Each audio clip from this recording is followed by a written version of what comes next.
नमस्कार, जय श्री राधे। दोस्तों, आज मैं बात करूंगा एक ऐसे उपाय की जिस उपाय को जो भी व्यक्ति करेगा उसके जीवन से समस्त संकट, अचानक आया हुआ कष्ट, हर विघ्न बाधा वह नष्ट हो जाएगी।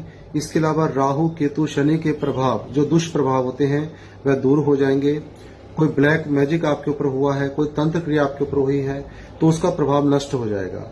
करना क्या है, आपको शनिवार, रविवार, सोमवार और मंगलवार, यह 4 दिन यह जो करना है, और इसको संध्या के समय ही करना है, यानी लगभग 5 बजे के बाद जब मर्जी।